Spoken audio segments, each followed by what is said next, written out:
Hello everybody and welcome to me reacting to another Book of Mormon video. This used to be a thing that I did live, and then my live situation died, and this is how I do it now. But bringing back the good old days, here is the intro song. Do you feel that?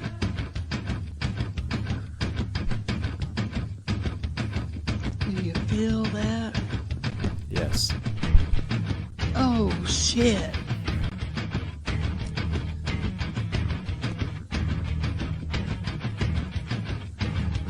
Wow! I love that so much. That's my favorite thing. All right. That used to be how I started my videos, so now It is about how I'm 600 starting BC this in the- video. Oh, I'm sorry. Okay, so everybody, welcome. We're reacting to the fourth. We're going in chronological order. I only ever made it. I think that I made it to this one once. Maybe it was a different one, but then the audio was so bad, and the Wi-Fi in my house. It wasn't just my house, actually. All of my neighbors were experiencing the same problem that was going on in the Facebook group. It doesn't matter. We were all losing Wi-Fi like crazy. So we're going to watch this together. I'm going to make myself small. Wilderness outside. Maybe I'm not going to make myself small. I might regret that later. So I'm going to stay big. But maybe I'll come like, nope, that doesn't work. I don't know how to change this part. Like that. I hide right here. I'll watch it with you. I'm right here with you guys. I promise. I'm just watching the video. No, I'm going to do... I think I'm going to make myself small, but I hope I don't regret this.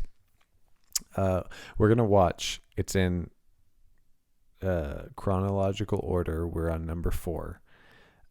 We are at the Tree of Life, I believe. So let's do this thing. By the way, if you have a drink with you, great.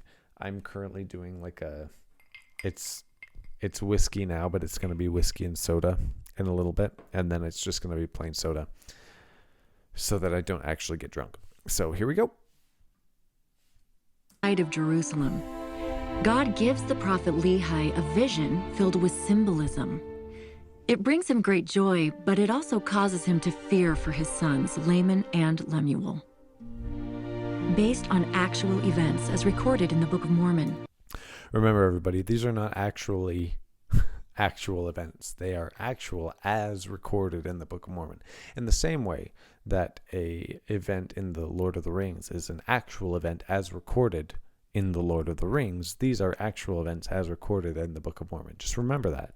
They couldn't say based on actual history. They always have to say based on actual history according to the Book of Mormon. Just legalese. Another testament of Jesus Christ.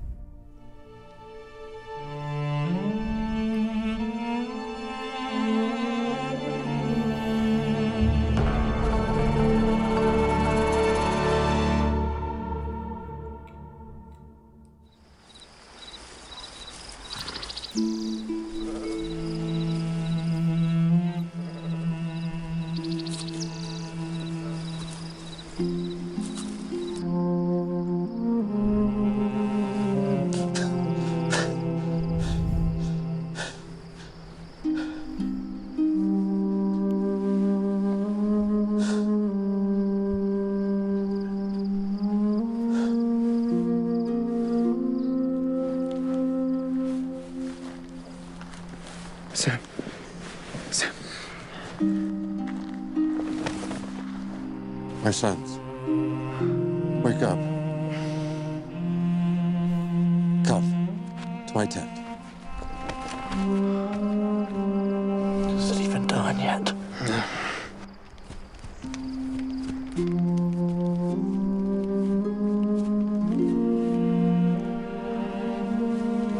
I have dreamed a dream. Or in other words, I have seen a vision. And because of the thing I have seen, I have reason to rejoice in the Lord because of Nephi and also of Sam.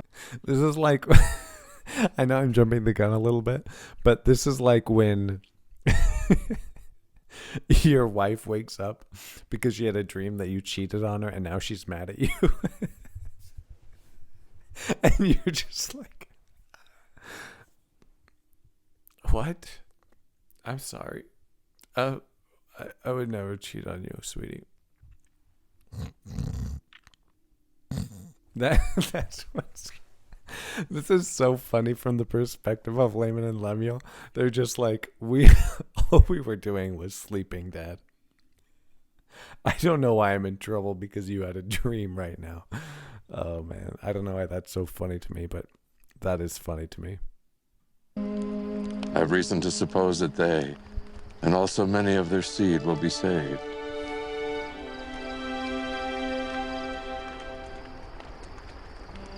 But Laman and Lemuel, I fear exceedingly because of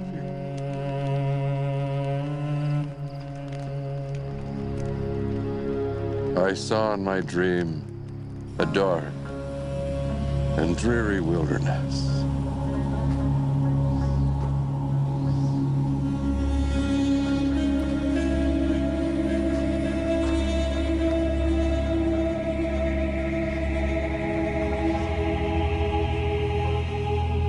Lehi,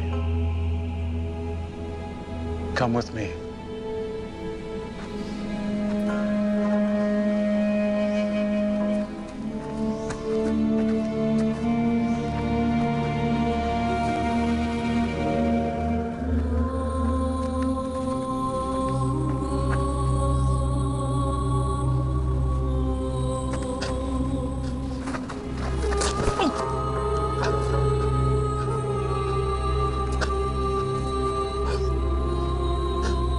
Lord, have mercy on me, according to the multitude of thy tender mercies.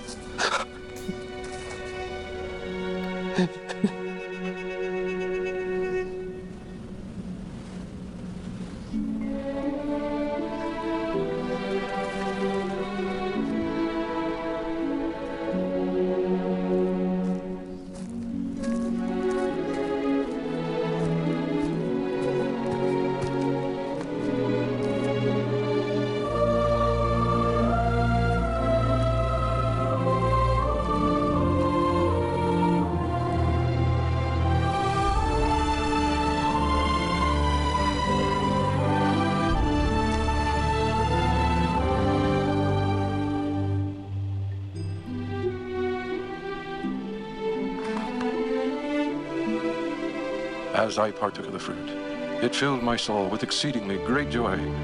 Wherefore, I began to be desirous that my family should partake of it also, for I knew that it was desirable above all other fruit.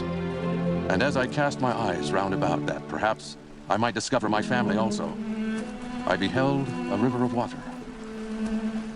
Sariah!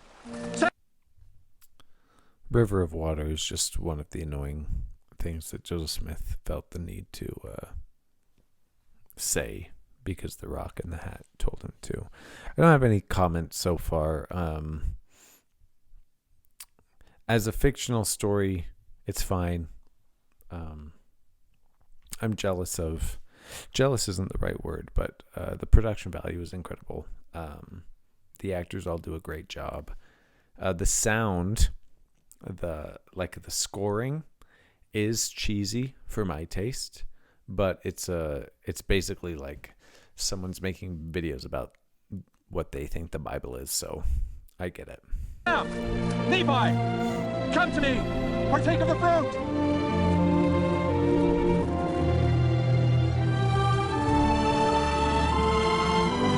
I love how he's like, hey guys, come on, and then they're immediately there, very close. Almost as if you don't even need a rod or anything like that to walk toward it. Like you could just look at it, see where it is, and get there. It's great. Very convenient. A close tree. Yeah.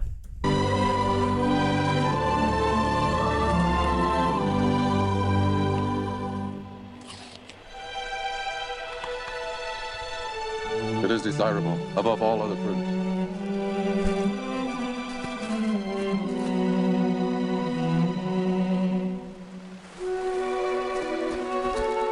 Laman! Lemuel! Come, partake of the fruit!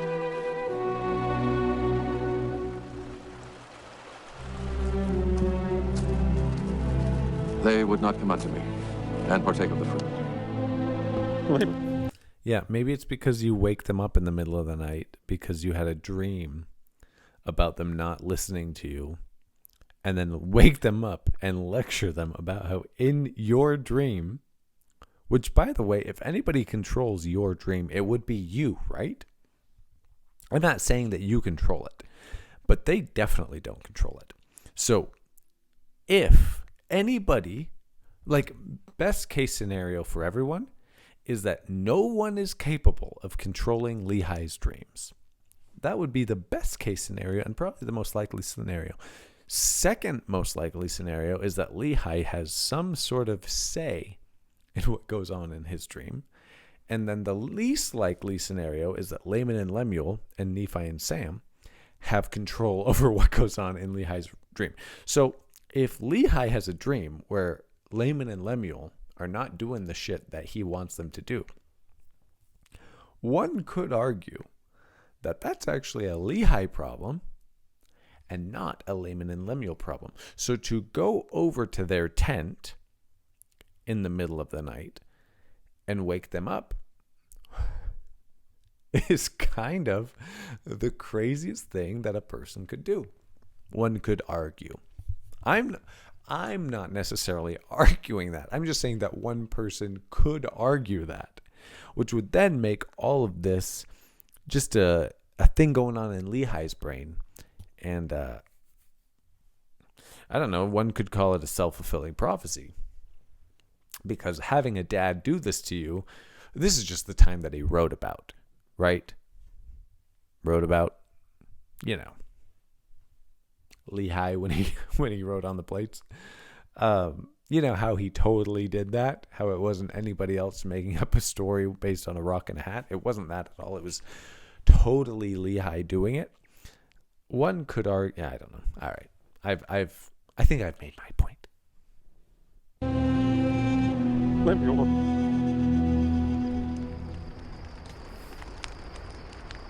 They're just like, what the hell? Looking at each other. And I beheld a rod of iron.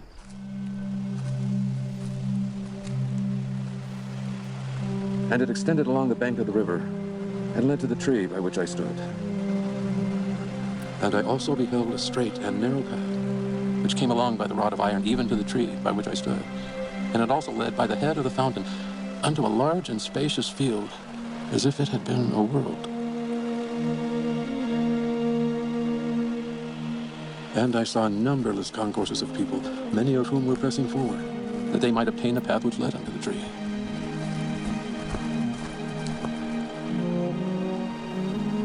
And it came to pass that there arose a mist of darkness, yea, even an exceedingly great mist of darkness, insomuch that they who had commenced on the path did lose their way, that they wandered off and were lost. I beheld others pressing forward, and they came forth and caught hold of the end of the rod of iron.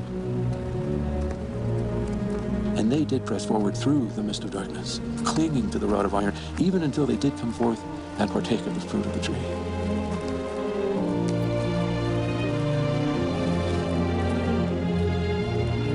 I don't know why he looks so much like Sami Khedira to me, but he does. He played soccer for the German national team 10 years ago. It's not relevant. It doesn't matter that I think that. I'm probably not even close.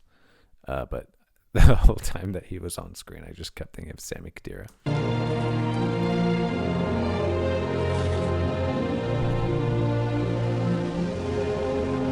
Good looking dude. On the other side of the river of water, a great and spacious building, and it stood as it were in the air, high above the earth. And it was filled with people, both old and young, both male and female, and their manner of dress was exceedingly fine. And they were in the attitude of mocking and pointing their fingers towards those who had come at and were partaking of the fruit. And after they had partaken of the fruit of the tree, they did cast their eyes about as if they were ashamed, because of those that were scoffing at them. And they fell away in forbidden paths and were lost. I saw other multitudes pressing forward. Then they came and caught hold of the end of the rod of... Now, we'll probably talk more about the great and spacious building later. Sorry, still getting used to this.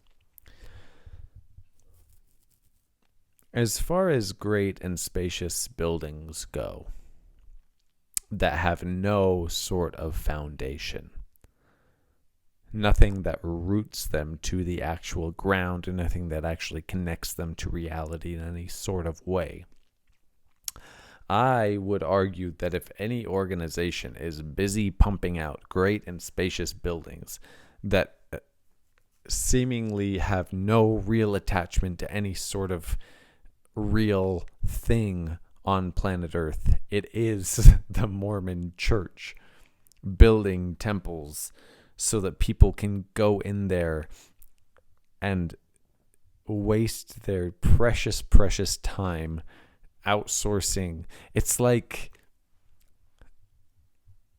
the temples are a vacuum that suck your important time and outsource it to nowhere.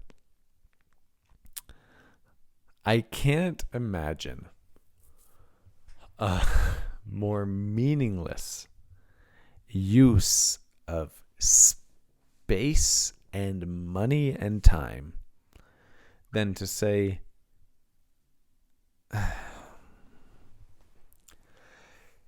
I think about my family, the people who I love. I think about myself when I was a member of the church and how busy life is. There's not a moment of my day where I don't feel like there's not something that could use my time and attention. And when I have the energy for it, which is most of the time, I do it. And I get it done. And sometimes I just need to relax. But to put off something that I need to do so that I can go into some mystical fairy world and dunk myself in water for Adolf Hitler or Anne Frank or John Schmidt, who I swear I've been baptized for that guy 27 times.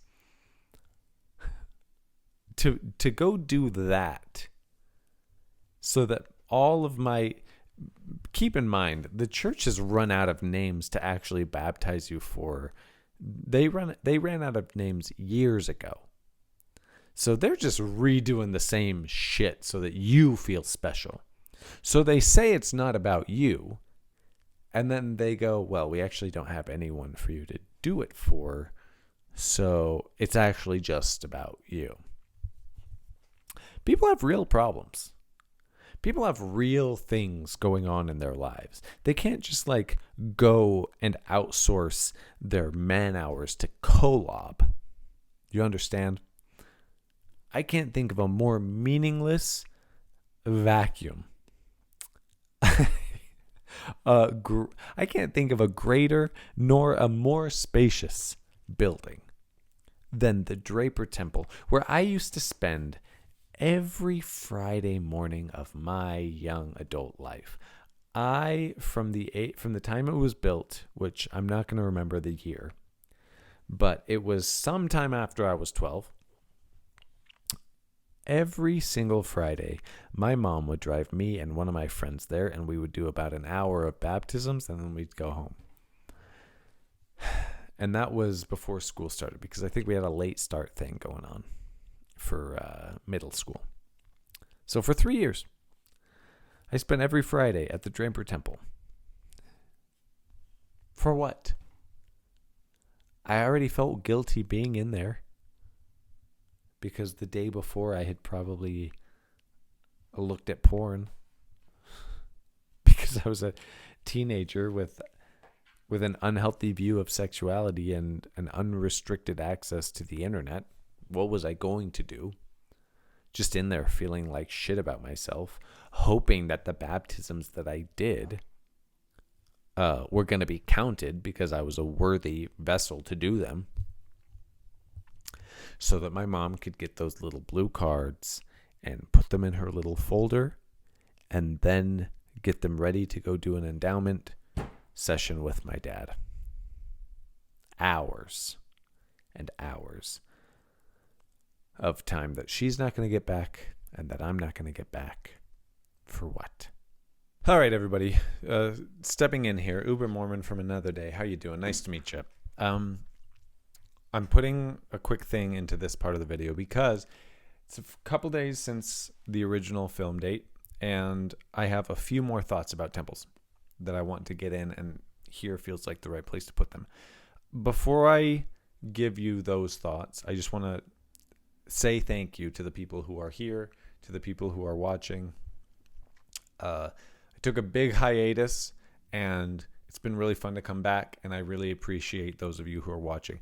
If you're happy to be here and if you like the content, please, it seems silly, share it with a friend who you think would actually like it also, who would, it would fit into the type of stuff that they're used to watching. Give it a like. In the comments right now, please type in what your temple name was. I'll go first. Abinadi. Woo. But seriously, thank you for being here. Thank you for watching. Subscribe if you haven't subscribed. Hit like, comment, whatever. Most important thing, if you know somebody who you think would like this also, if you think it would help them, share it with them. It's not that hard. Just say, hey, I think you might like this. And I appreciate that. So I talked a lot about baptisms. I want to go into the other parts of the temple now that I think are so mind-blowing and crazy. When we talk about the endowment session, I know a lot of people, there are lots of videos on YouTube about, my Mormon endowment experience or whatever. I don't want to say all of that stuff because I know it's been said. I know most of you know what the temple clothing looks like. I want to just come at this from a little bit of a different angle. The first clue that we have about the endowment session, that kind of tells us something. If you zoom out, it tells you something really big about the way that the Mormon church behaves, is you sit down, the lights go dim, you're about to watch a movie about Adam and Eve. It's the most boring movie anyone's ever watched. I was severely underwhelmed by the temple endowment session. I don't know if lots of you were. There's a class that's temple prep, and if you have to prepare for something, it's usually because the thing requires preparation. But then we just went in there, sat down, had kind of a movie night, like a substitute teacher in grade school, and that was it. And I felt extremely underwhelmed. I didn't feel like I learned anything. I'm like, okay, let me get this straight. Adam and Eve fell, and then God set up a plan for us to return to him. Is that the joke? It was very underwhelming. But you sit down, and a voice comes on in the overhead speaker, and it just says, if any of you would like to leave, now is your chance. Something along those lines. I'm sure I have it. I have the whole transcript here, so I'm sure that I have it somewhere, but it's not important enough to dive into that. But isn't that exactly how the church sees itself and sees agency? They're like, you don't know what you're about to get yourself into. But as a disclaimer, if in front of all the people that you've invited, you would like to step away now and face the public shame and embarrassment of what any reasonable person would consider just like, I don't actually know what I'm agreeing to yet. And like my temple prep course has just been me reading Genesis 1-2, which, by the way, are the first books that anyone reads when they even start the Bible. So like, it's not like you're exactly reading a new part, But the church is like, hey, we gave you a chance to use your agency, but you didn't take it, so now you're committed. And what are you going to give away exactly? Oh yeah, everything forever. All your time, money, and talents to the church for the restoring of the gospel. It's a nice way for them to say, legally, we've fulfilled our obligation to give you a chance to get out of this contract before signing it. Granted, you had no idea what was in the contract, and we wouldn't tell you, even if you asked, because it's too sacred. Even though, there it is, I just spilled the beans. The contract says that you have to give up everything. And all you have to do, all you get in return is maybe when you die, if we are right, you can have imaginary powers. It almost sounds too good to be true now that I say it out loud. So that's their version of agency. Great, whatever. I've said this before in this video, but we really are outsourcing our labor to nowhere. We're giving our labor to Kolob. It's like if I said, and I was trying to get a lot of people to do this with me, hey, if you close your eyes and you focus really hard, you can sweep the streets of Narnia. The streets are dirty. They need to get swept. Do this with me. You will be blessed. You will feel so productive. It will be a great honor to you and your family to have been able to serve the humble people of Narnia. All you have to do is close your eyes and pretend that you're sweeping those streets. It's not about the streets, just like it's not about the invisible souls that are in spirit prison right now. It's a weird way to... as far as I can see it, there are about 2 types of things that a person can do with their time. They could do something that's productive, or they could do something that is unproductive. Seems pretty logical so far, right? Well, here's the problem. Closing your eyes, if you're convinced that you really are sweeping the streets of Narnia, that you're fluffing up Aslan's coat or whatever, it becomes problematic to me if you feel like you're being productive and you're actually doing nothing. Because now you have a false sense of productivity. You're getting surged with serotonin. And at the same time, you're accomplishing nothing. So that almost, to me, feels worse than productive. Remember how I said there are 2 categories? Apparently there are 3 categories of things that you could do with your time. You could do things that are productive, or you could do things that are unproductive, or apparently in the Mormon temple is the only place on earth where you could do something that's worse than productive, that's negatively productive. So I guess in a weird way, they kind of are, like, that is a miracle, right? They are doing the impossible in there. It's just not in the way that they think they are. So, all right, it's time to get into the transcript. I said I had the transcript. I've got the transcript. There are some parts in here that are pretty wild, and I want to go through them.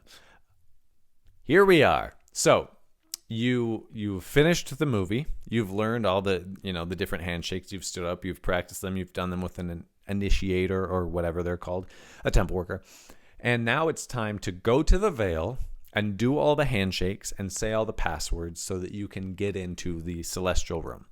And Mormons are taught, and they definitely believe, this is what the process will be like when it's when you die and you're at the veil and you're waiting to go inside.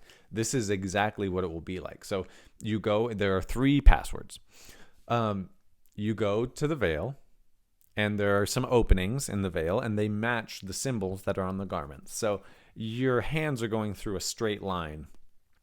I'm not going to pull it up right now, but go look up Mormon garments symbols, Mormon garment symbols, if you don't know what they look like. And these are the cutouts that are on the veil. And you're looking at, if you stand back, if your back is touching the back wall of the ceremony room, it's a long white curtain with a bunch of these holes so that a lot of people can go through at once. you go through, you put your hand through, and you start doing the first handshake. Now, I don't remember if it's the one where the knuckles go here. They put their, like, I can't really do it to myself because that's not how handshakes work, but their knuckle basically goes here, in between these two, their thumb. Right. And the Lord, who's talking on the other side of the veil, says, "What is that?"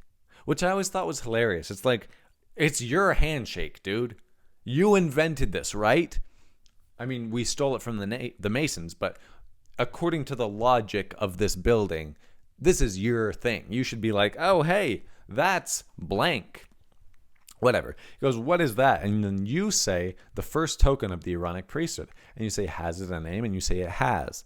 Will you give it to me? That's the most convoluted way to talk ever, which, by the way, that's the whole temple ceremony. It's, hey, it's Michael here. Hey, Jesus, I did all the things that the Lord told us to do. Okay, very good, Michael. Hey, God, it's me, Jesus. I'm reporting on behalf of Michael. We did all the things that that you told us to do. And then the Lord is like, I understand that you have done all the things that I have told you to do. It's the worst script writing I've ever heard in my life. And people, anyway, that's probably a whole other video. So, will you give it to me? I will, through the veil. Now, when I went through, I said, Abinadi, because that was the name. Then you do the second one. So now you step back, you reset, you put your hand through, you do the next one. I think this one is where you go, like, one of you has your hand flat like this, and then the other person, I'm going to put the mic down so that I can do it.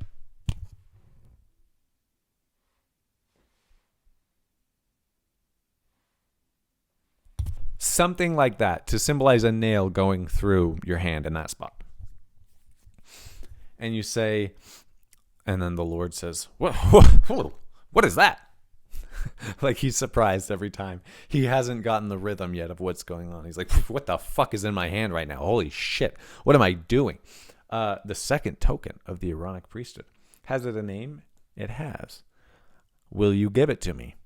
I will, through the veil. First name is given. Now, I believe that this one is the Son. Yeah, I think it's the Son, S-O-N. Oh, no, it's not. First name is given. All right, so I don't remember this. Oh, the first time you're doing it for the new name, and then the second time, I think you do it for you say your name or you say the person that you're going through for. I think that's it. It's been more than 8 years since I did this, and I dreaded doing this. Even I never felt comfortable in here. It always felt like an underwhelming, weird feeling in my gut. I didn't like it in the temple when I was doing endowments. So you do the sign of the nail, which is where you go through the hands. And if anyone wants to correct me if I'm getting something wrong, by all means do it. So then you go again and you say the first token of the Melchizedek priesthood. So there are 2 tokens of the Aaronic priesthood and then 2 tokens of the Melchizedek priesthood. Has it a name? It does. Will you give it to me? I will, through the veil, the Son. Then, this is the part that is hilarious to me. I'm going to read it and then I'm going to tell you why it's so funny to me. Last one. Which this is the one where you're like linking your pinkies and then your index fingers are touching the wrist of the other person, because you had to put a nail through Jesus' hand, but then that wasn't enough structurally to hold Jesus up because he was a fat ass apparently, and so you had to put another one here in the wrist, and so they call this one the sure sign of the nail. Lord, what is that? Oh, and at this point, you also have your arms around each other's backs. So you're now using all the holes in the veil. What is that? The second token of the Melchizedek priesthood. The patriarchal grip or sure sign of the nail. Has it a name? It has. It's funny because it's like, the guy's like, what is that? And then he's like, the second token, the patriarchal grip, the sure sign of the nail. And then the Lord is like, does that have a name? And it's like, I don't know. I just gave you 3 names. Does it have a 4th name that I don't know about? It has. Will you give it to me? I cannot. I have not yet received it. For this purpose, I have come to converse with the Lord through the veil. Still holding the grip, the Lord says, this is the name of the token. This is the name of the token. Health in the navel, marrow in the bones, strength in the loins and the sinews. Power in the priesthood be upon me and my posterity through all generations of time and throughout all eternity. The Lord has just finished talking. Can you guess what he's about to say? What is that? It's like Jack Skellington. What is this? And then he says, okay. And then they do the whole thing, and then the patron says it. They say that whole name to them, and then they say that is correct. And then you can actually go through the veil. Now, what's so funny to me about this is what you're supposed to do to get to heaven, right? So you have to know the password. And this is representing how it will be at that time. You don't know the password, and they're always like, you want to know the password? Yes. Okay, here's the password. And then they just tell you the password. So either it's about the password and getting it right, which in that case they'll just tell you, or it's not about the password. It's about if you really deserve to go in, right? I had somebody in my comments the other day who said I made a video where I was explaining the 3 kingdoms of heaven and, where you go and what type of person gets to go where depending on, what the church teaches. And somebody said it was an active Mormon saying something to me, which is why I love for people to comment, by the way, because if you comment something and I think about it for a while or it strikes me a certain way, guess what? It gets added to a future video. It becomes part of the conversation. So if this makes you feel or think things, by all means, please say it, because it will probably resonate with others, which then will spur on more conversation. But they said it makes so much sense to me that there would be this many kingdoms because there are this many types of people, and God is really just judging us on who we are and what we want in our heart. And I thought, yeah, I don't think that's true, because God wants you to do a handshake and do these covenants, and then he'll let you in. Like, if God was judging people on who they are, like it says in, Doctrine and Covenants 7, and God judges us on the desires of our heart or whatever. And that might not be Doctrine and Covenants 7, whatever. If he was judging us on what we really wanted in our heart, then he probably wouldn't care who was and wasn't baptized by correct authority. And he probably wouldn't care who had or hadn't been through the temple. And I'm just going to let you in on a little thing here. If the whole way that you design for people to get into your club is to do a handshake and say a password, and all they have to do is walk up and not know the password, and you're going to let them in, that's a crazy way to have an admission thing. You know what I mean? That's a crazy way to decide who is going to be let in. All you have to do is show up and not know the password. And God will say, I got you. Blood in the marrow, power in the priesthood, sinews, you're good. Get in here, buddy. It's just a crazy way to run a church. It's just a crazy way to go and sweep the streets of Narnia. Jesus Christ. All right, so now we're to the admission through the veil part. Patron returns to the part in the veil. The worker taps 3 times with the mallet. Oh yeah, I forgot about the mallet. That's so funny. Lord, again, what is wanted? The worker says, Adam or Eve, having conversed with the Lord through the veil, desires now to enter his presence. The Lord says, let him enter. I feel like if God truly were all powerful and existed and all that stuff, if this version of God was real, then you could just die and then your soul would just go where it belonged. You know?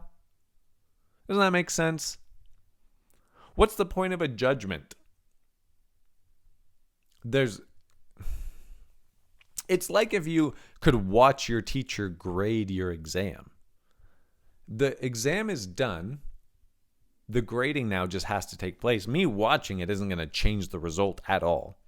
In fact, you're a magic teacher. Remember that? So why don't you just have it grade automatically as soon as I sign my name at the top and put it in the bin? And then you just take it from there with your magic. Could that work for all of us? Anyway, okay, so there it is. That's some of the stuff that I wanted to say that I had been thinking about, and so I just wanted to get it out into the video. We're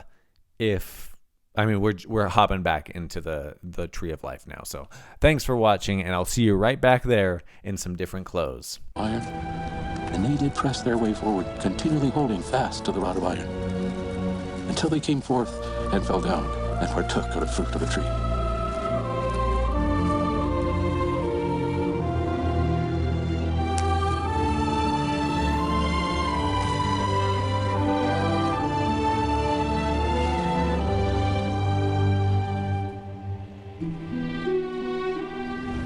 And many were drowned in the depths of the fountain. Just as a little aside, and by the way, a whole bunch of people died in that river, which didn't even look close to that's called natural selection, Lehi. If you are trying to walk toward a tree that's pretty obviously well lit, and it even has a rod on its way to the tree so that you could just hold the rod and follow with your hand and make it there, and then people are somehow off in the distance drowning in a lake, that's called people who shouldn't reproduce. And maybe that's where they should go. And many were lost from view, wandering in strange roads. And great was the multitude that did enter into that strange building. Yeah, about 17 million people went into that building. And after they did enter into that building, they did point the finger of scorn at me and those that were partaking of the fruit also. But we heeded them not. For as many as heeded them had fallen away. Yeah, as many as heeded them did fall away. As many people as finally decided, you know what, I'm just going to crack open the CES letter and see what it's all about. Weird thing happened. All of those people happened to leave. And so we discovered pretty quickly that the only way for a person to stay content with the decision that they had made is to basically put both of their fingers in their ears and go, la, I'm right and you are wrong. La, la, la, la, la, la, la. Funny how that works. Satan. I'm evil.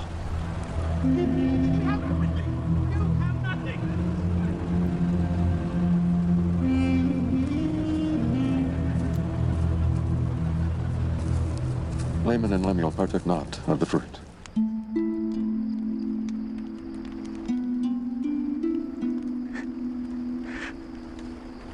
I don't understand. I fear exceedingly for you, my sons. If only Lehi had read a single book by Carl Jung, which wasn't out by the time that he was definitely not existing, but if he had other people like Carl Jung, he would know that the dream that you're having says a lot more about you than it does about the people who you're having a dream about. That's why they don't understand. Because there's nothing for them to understand about this. This is about you sorting out your own shit. And I plead with you, hearken to my words that perhaps the Lord will be merciful and not cast you off. Please, keep the commandments of the Lord.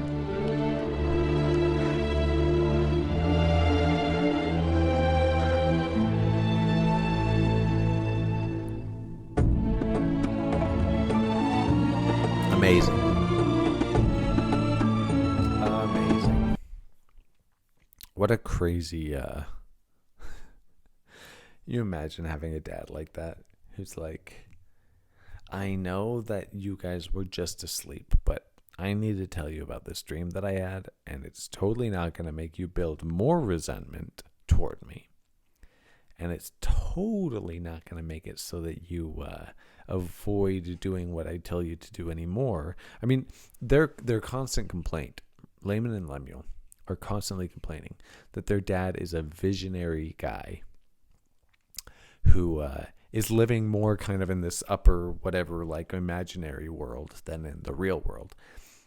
And then Lehi's like, no, I'm not. And Lehi's like, Nephi and Sam are always like, our dad is smart.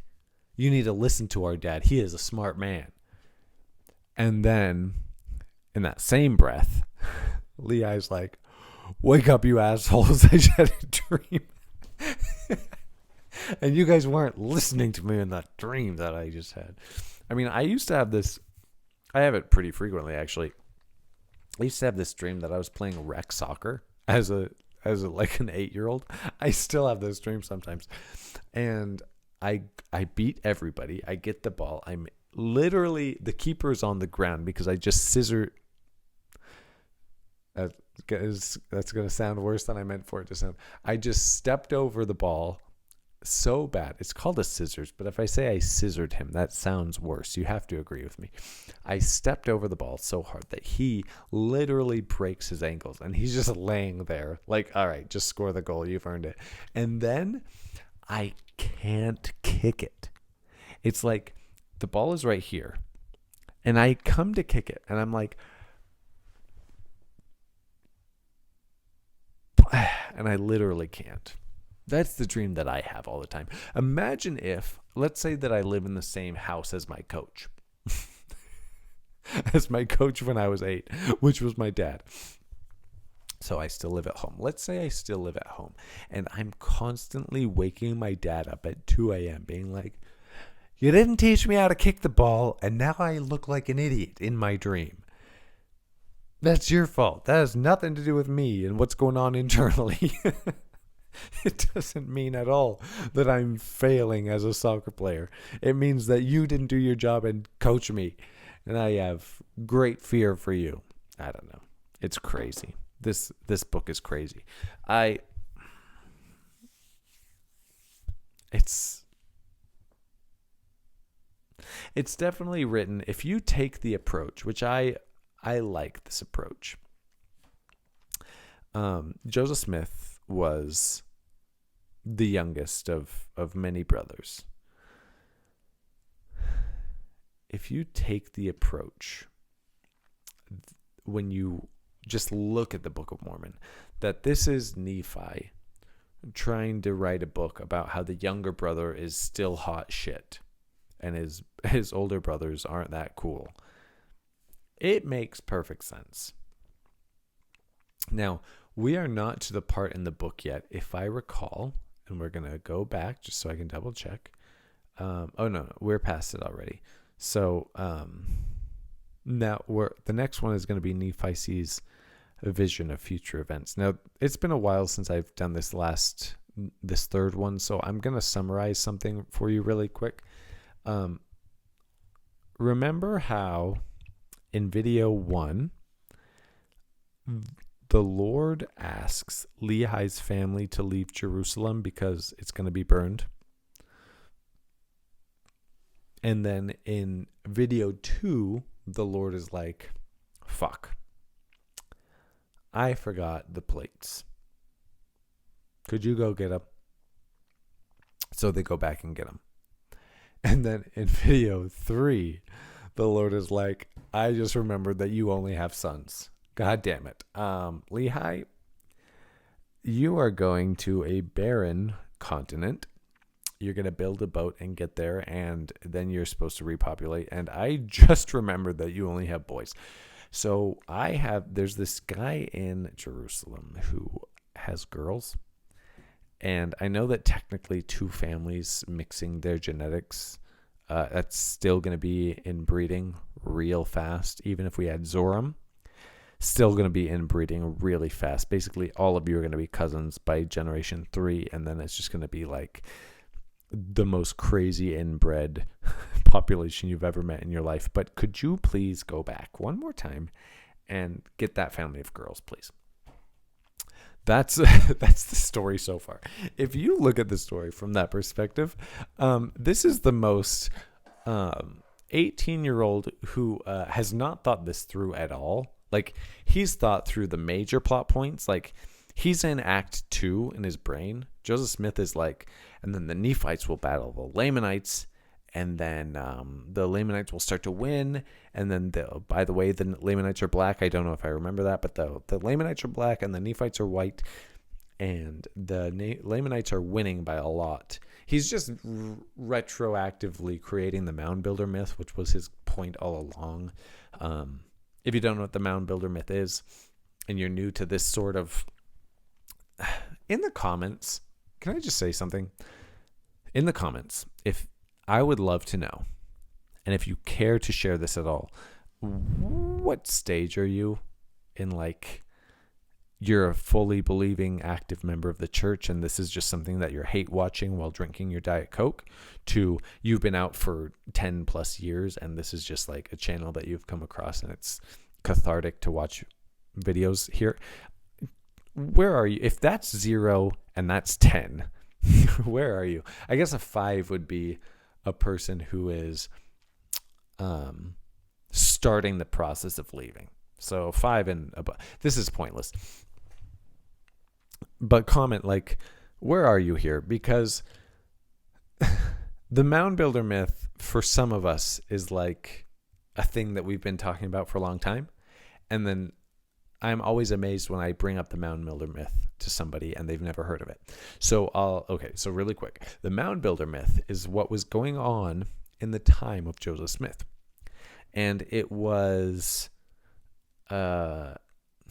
there was a lot of like Native American burial sites in the area of Joseph, and the people of that time were always talking about, like, we don't see that many Native Americans now. Where did all this stuff come from? Because there's not really a big population now. It almost seems as if it was a huge part of this continent at one point, but now when we look around, it's just like, they're not that many. Now, most of them had gone out to the west because it was just incompatible with the settlers. But also a lot of them had died from Columbus showing up and a lot of sicknesses and all of that stuff. Anyways, the point is, a lot of people were talking about how there was probably a race of people that was much more populous than it is now, and they must have done all of this. And that's what View of the Hebrews... that's that book. That's what that covered. And that's what the late war covered. And the Book of Mormon really wasn't a new idea at all. It was like, what if COVID came from the bats? It's like if somebody wrote that book today and was like, what if COVID was from bats in China? And then they added a character and they're like, and there was this guy, Lehi, who was like, COVID's going to come from the bats. And then all the other people in China were like, it's not going to come from the bats. And then an angel came down to Lehi and he was like, you have to leave China because of the COVID and the bats. And so you're going to build a ship. You're going to build a boat out of wood. You don't have any tools. You will build a boat out of wood. And you will cross the ocean and get to America, and there will be nobody there, and about 16 people will arrive to America. It'll be you, your 4 sons, a guy named Zorm, and then this guy named Ishmael, who has 5 daughters. All of you will go to America, it has nobody on it, and then the 16 of you will create enough people to populate the whole planet, and for some reason, half of them will be black. We'll get to that later. But then the whole time, the white people will agree that COVID came from the bats, and the black people will be like, COVID didn't come from the bats. COVID came from, I don't know, from something else. And then 100 and maybe even 200 years go by, and now historians are reading this book like, that's not what happened. And then the people who like the book a lot are like, that is what happened. God told me. I've lost track of the metaphor. The point is that the mound builder myth was something that was very common in the time of Joseph Smith. And it was nothing new. Everybody was talking about this question. Where did all this Native American shit come from? And a lot of people it was a predominantly Bible reading time. Palmyra was where religions were starting left and right. The Jehovah's Witnesses started there. The Seventh-day Adventists started there. Every religion and its mother was starting in Palmyra, New York. And Joseph Smith was nothing special. And so he's writing this book. He has in his mind, okay, so there will be all these people that literally fill the continent, and then there will be these huge wars where these people just, like, all of them are just extinguished, basically. And these people, it ends up being a very small group of only the evil Lamanites who are alive on this continent. And that's where there was a huge population bubble and then a collapse. That's what it will be. But he didn't think that far ahead when he was just trying to leave Jerusalem. Do you understand? So he tells Lehi, you got to leave Jerusalem. And then he realizes that Lehi only has boys, and that boys who are brothers nonetheless can't exactly create families and then repopulate Earth from there. So it takes until, like, I don't know, the 7th, the 8th. The 8th chapter is definitely why can't I remember it? The 8th, that's the video we just watched. The 8th chapter of Nephi is definitely the Tree of Life chapter. So somewhere between chapter 1 and chapter 7 of the Book of Mormon, the Lord tells Lehi that he needs to get girls involved. And anyway, I think I went on a little too far. I think I went on too long about that one. But that is a crazy thing to me. That if you really read it, like, it's just a guy who's like, I'm better than my brothers even though I'm younger than them. Definitely doesn't have crazy eyes at all. It's just funny. It's just funny. So there's that. This is kind of the video.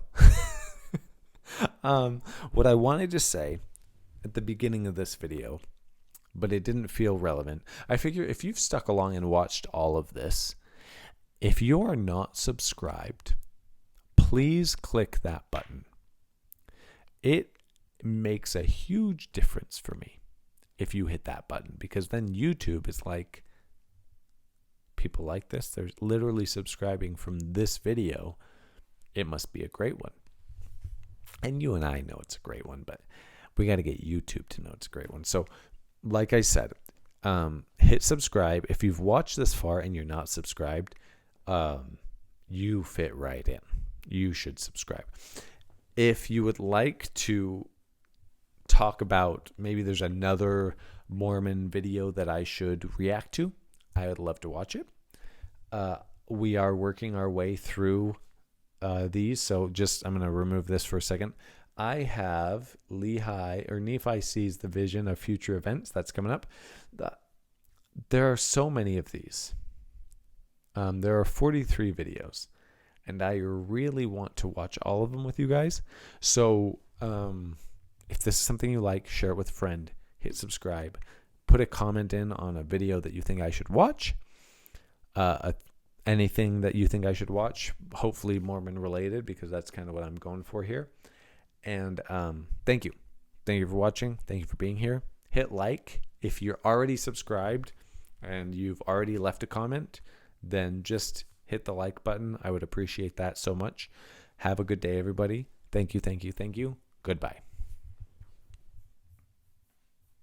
I said goodbye too soon. I was way too far from the stop button, but goodbye for real.